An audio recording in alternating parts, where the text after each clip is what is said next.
When we set out to find silence, it is because it is needed in our lives. Today, silence is unheard of, literally.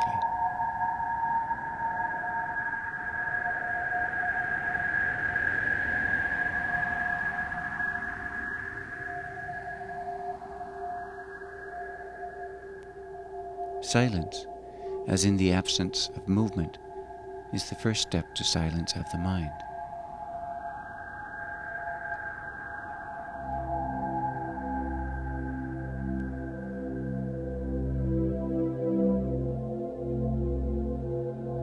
From silence comes wisdom, and from silence comes the solution to all of life's problems.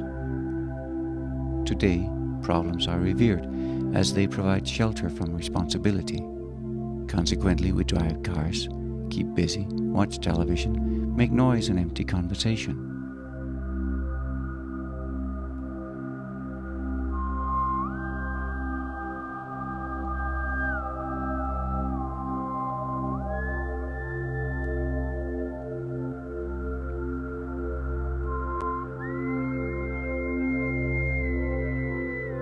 Silence is not the absence of movement. It is the sound of listening.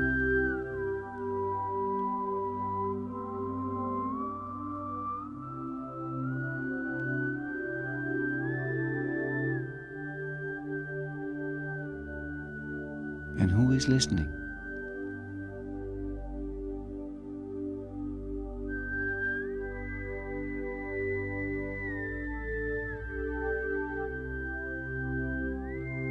In Santa Barbara, there are many shrines and special places. From Native American to Christian and Buddhist tradition, they stand behind the scenes of a disoriented civilization. The faith that govern these places may be different from each other, but they share one thing in common. They are all committed to a sense of peace, a sense of coming home.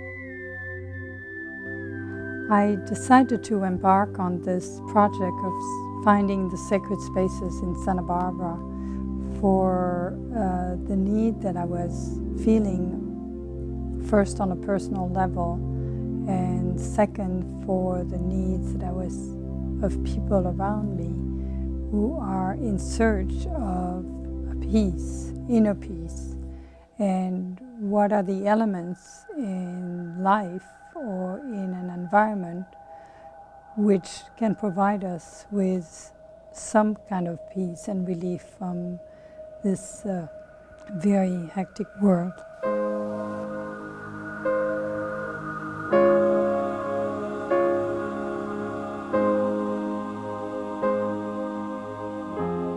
People need quiet.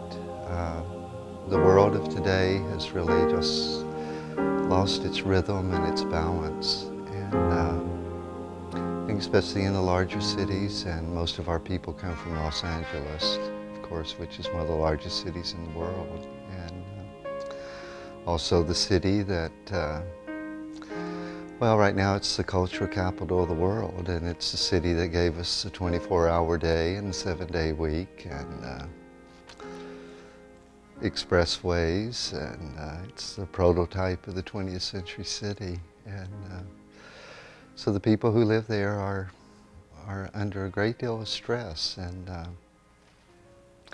are tired. People are very tired. It's always surprising. If people come up for a week, they generally spend their first 2 days sleeping, and the first day they feel guilty, and so we have to reassure them that it's all right to be tired, and it's wonderful to be able to take a nap in the afternoon, or go back to sleep right after breakfast. But and then once the tiredness is dealt with, they can start doing some interior work.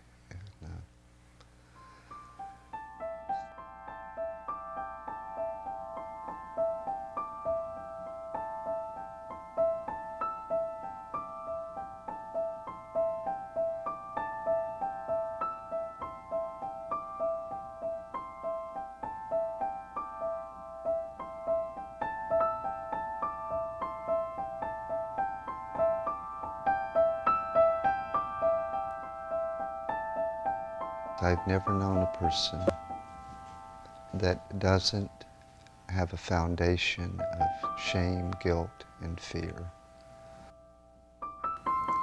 And that's one of the great mysteries of life, is why do human beings have that?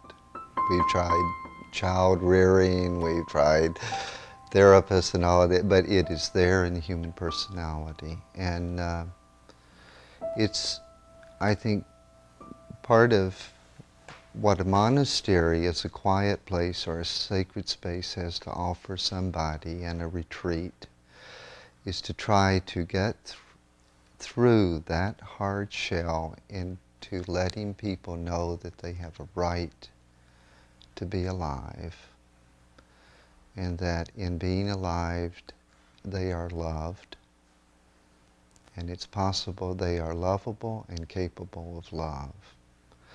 And that's when a balanced life has a chance.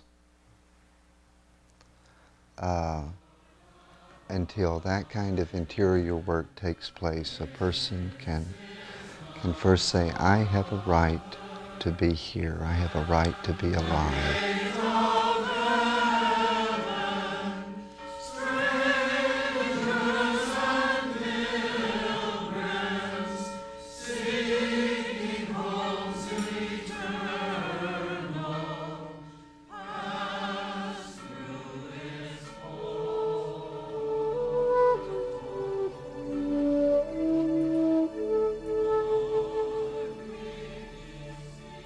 To the Chumash Indian, all of nature is sacred, and all have a living spirit. No, all things are sacred. How can you not say that the world is sacred when the Creator made the world? The Creator made me. You know, yeah, it took my mother and my father to come together and to conceive me, to come into this world.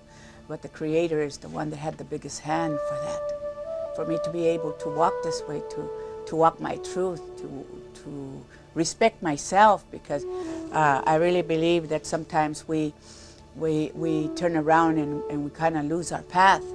And we lose our path because we have stopped to really to think with our heart and our spirit, and to look at ourselves every morning and to say, okay, Adelina, you know, I love myself today, you know, and I respect myself. And because I do those, because I do that with myself, it starts right here.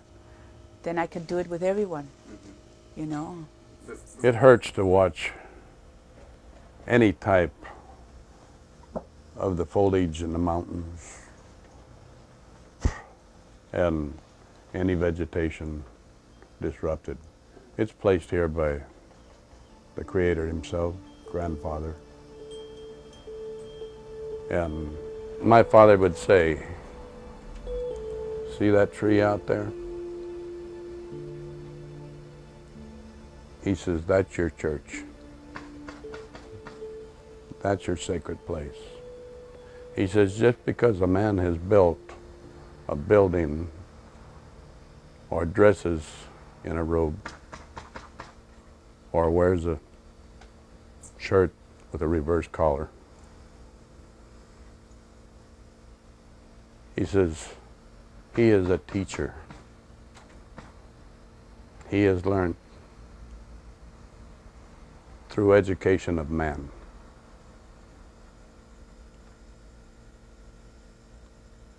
He says, our people has learned from the Creator.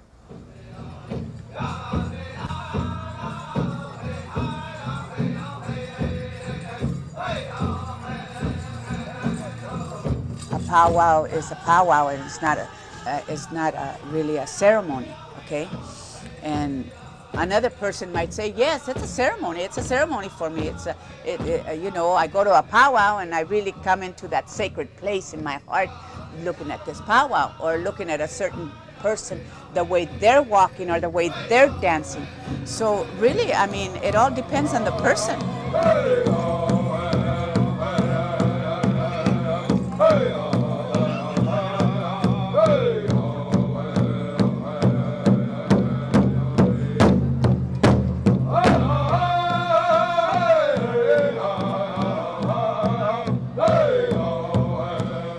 Many years my father told me.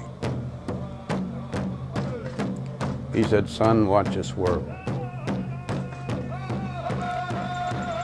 They have stepped forward faster than they can bring up the trail from them back. If I'm going to consult somebody, you know, if they come, because many people do come for consult with me, and when they do come for counseling, you know, I ask them to search their heart first, you know. Okay, you know, if you search your heart, then you're going to know what's troubling you. What is troubling you, you know? Why did you get yourself in this place? Because I believe that if you heal the spirit, that the body will heal itself. Now, if you don't heal your spirit, then your body's not going to get well. So there's no, you know, and I'll tell them that, you know. Okay, let's start with your heart. What's in your heart? And now let's go to your spirit, you know. You got the sickness inside of you, so we have to start with your heart, your spirit, so your body can get well. Why do we need sacred places? Perhaps because we humans, despite our frantic lifestyles, will always come up with questions that cannot be answered in words. It has been said that we are not human beings having a spiritual experience, but spiritual beings having a human experience. And in the end, we must travel the same path, ask the same questions, and come to the same understanding.